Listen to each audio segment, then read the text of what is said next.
So let us talk about t-test. We are going to perform this t-test in SPSS. t-test is inferential statistics. Inferential मतलब ये inference draw करता है about something.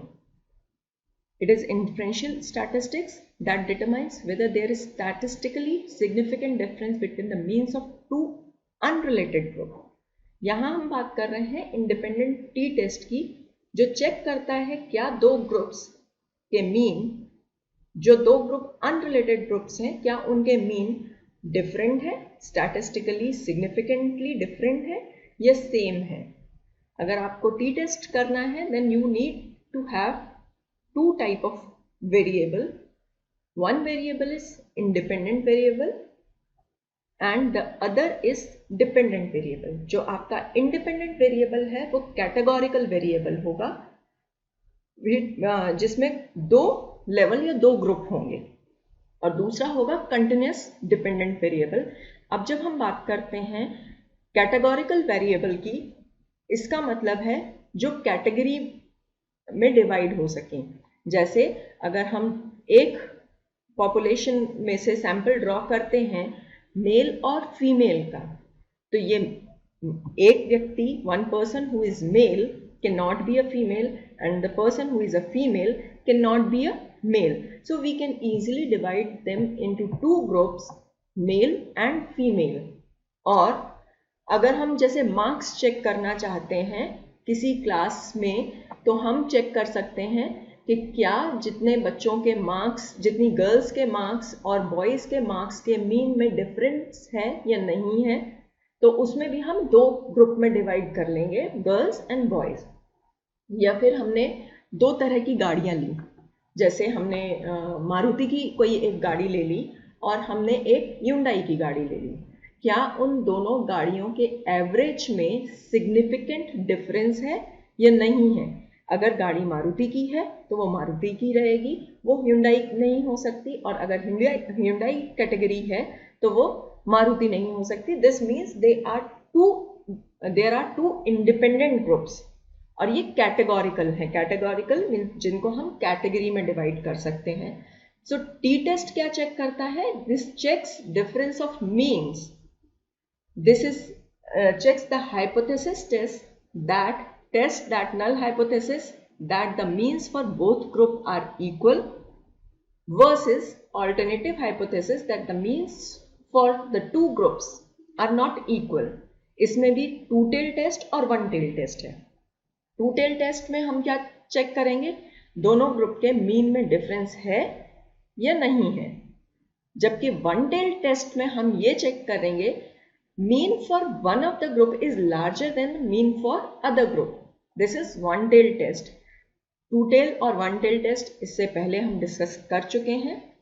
तो जैसा मैं बता रही थी कि इसमें हम चेक करेंगे SPSS के थ्रू. ये टेस्ट हम अप्लाई करेंगे SPSS के थ्रू. उसके लिए पहले हमें डेटा चाहिए, और यहाँ मेरे पास डेटा है एक इस तरह का. इसमें हमने दो वेरिएबल्स की स्टडी की है. मैं भी आपको केवल एक वेरिएबल से ही बताऊंगी. ये दो वेरिएबल कौन से हैं? OCB that is organisational citizenship behaviour, और दूसरा है जॉब सेटिस्फैक्शन.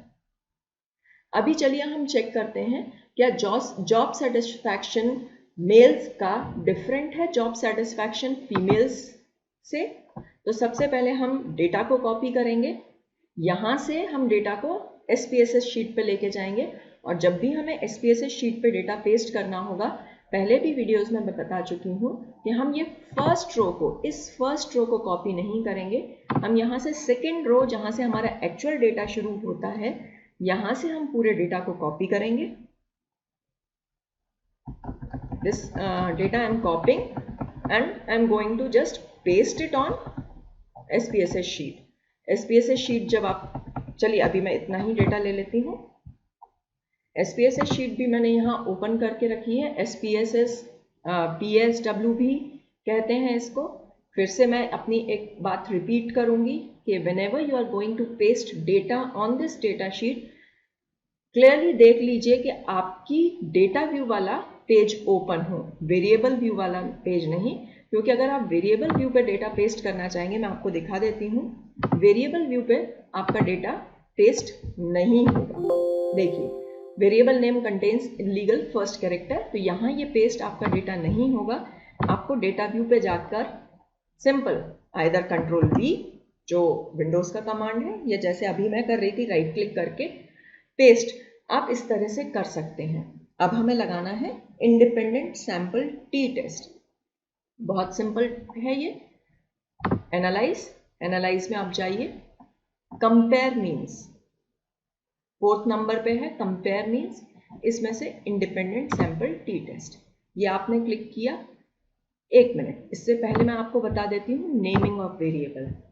वेरिएबल 1 हमारा जॉब सेटिस्फैक्शन था, तो यहाँ पर मैं जॉब सेटिस्फैक्शन लिख देती हूँ बिना किसी स्पेस के, और दूसरे में मैंने लिख दिया जेंडर जो हमारा कैटेगोरिकल वेरिएबल है। और यहाँ आप देखेंगे मैंने जेंडर में 1 और 2 पेस्ट किया है। ये कन्वर्जन मैंने वहीं कर लिया था एक्सेल शीट पे। 1 is for male and 2 is for female।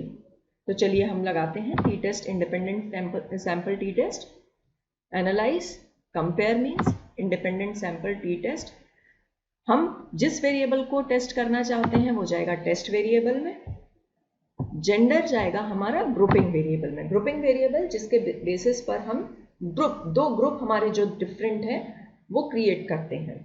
अब यहाँ पर SPSS या PSW मांगता है कि आपको ग्रुप डिफाइन करने हैं, उसके बिना वो कैसे कैटेगराइज करेगा कि कौन सा किस ग्रुप में, कौन सी वैल्यू किस ग्रुप में जाएगी। तो हम डिफाइन ग्रुप्स करेंगे।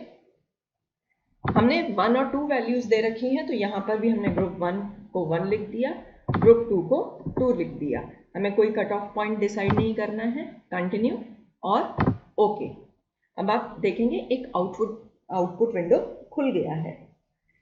तो आउटपुट विंडो में फर्स्ट जो ग्रुप स्टैटिस्टिक्स है, this group statistics is showing job satisfaction for gender, 2 different gender, male 1 for male and 2 for female. यहाँ पर क्योंकि मैंने आधा ही डेटा पेस्ट किया था, तो आप देख सकते हैं कि मेल ज़्यादा है, फीमेल कम है, लेकिन कंपेरेबल होना चाहिए ग्रुप। यहाँ पर क्योंकि हमारा ये डेटा आपने देखा कि मैंने आधा ही डेटा लिया था just for sake of saving the time. और यहाँ पर हम मीन देख लेंगे। मीन यहाँ पर क्लियर दिखा रहा है, mean for female is 73 and mean for females is, sorry, mean for male 1 male था, मीन 73 है, स्टैंडर्ड डेविएशन 14 है। फीमेल्स के लिए ये मीन 76 है और स्टैंडर्ड डेविएशन 8.81 है। अब हमें रीड करना है डेटा, इससे एग्जैक्टली क्या मतलब निकल रहा है ये हमें देखना है। तो हम सबसे पहले before interpreting anything, before telling anything whether the 2 groups are same और 2 ग्रुप्स आर डिफरेंट, हम first we should know which row, 2 rows are there, equal variance assumed and equal variance not assumed. हमें value कहाँ देखनी है? Value ऊपर वाले रो में भी है, वैल्यू नीचे वाले रो में भी है। तो हमें वैल्यू कौन से रो से चेक करनी है? बेसिकली हम सिग्निफिकेंट लेवल पे चेक करते हैं। हम यहाँ पर ये वैल्यूज देखेंगे या ये F वैल्यू देखेंगे, वो हम देखेंगे सिग्निफिकेंट लेवल से। बहुत सिंपल तरीके से बता देती हूँ कि आपको रो कौन सी चूज करनी है। सबसे पहले आपको ये कॉलम देखना है, the column labelled as Levene's test for equality of variance. This is a test that determine if 2 conditions have same or different amount of variability. 2 condition means male and female, they are having similar amount of variability or different amount of variability between the scores. So first we will check this significant column. यहाँ पर आपको clear check करना है this value, whether this value is more than or less than 0.05. Generally हम लोग check करते हैं जितने भी टेस्ट वैल्यूज होते हैं in general at 5% level of significance which gives value of 0.05। तो यहाँ पर हमें देखना है कि सिग्निफिकेंट वैल्यू कितना है, F किस वैल्यू पर सिग्निफिकेंट है। 2 केसेस हो सकते हैं, जैसा मैंने बताया कि 0.05 से पे चेक करना है, तो सिंपल हमें चेक करना है whether this value is more than 0.05 और less than 0.05। If significant value is greater than 0.05, जो हमारे केस में है 0.221, ये वैल्यू ग्रेटर देन 0.05 है तो हमें पूरा डेटा यहाँ ऊपर वाली रो में से देखना है। अगर यही वैल्यू 0.05 से कम होती या उसके बराबर होती तो हमें ये नीचे वाली रो से आगे की वैल्यूज यहाँ से देखनी है। लेकिन हमारे डेटा में वो क्लियरली बता रहे हैं कि क्लियरली वैल्यू है 0.221 which is much more than 0.05, तो हमें ये ऊपर वाली वैल्यू ही, ऊपर वाली रो ही देखनी है। अब ऊपर वाली रो का मतलब क्या है? ये हाइपोथेसिस लेके चलता है कि वेरिएंस अज्यूम्ड इज इक्वल। यहाँ क्लियर लिखा है ऊपर वाली रो में equal variance assumed, so we will consider that variance in the two group is equal variability in the two condition। जो आप दो कंडीशंस लेके चल रहे हैं वो लगभग सेम है। चलिए, हमें ये पता पड़ गया हमें कौन सा हाइपोथेसिस देखना है। हमें ये देखना है इक्वल वेरिएंस अज्यूम्ड। अगर यहाँ वैल्यू 0.05 से कम होती तो हम ये इक्वल वेरिएंस नॉट अज्यूम्ड वाला हाइपोथेसिस लेकर चलते।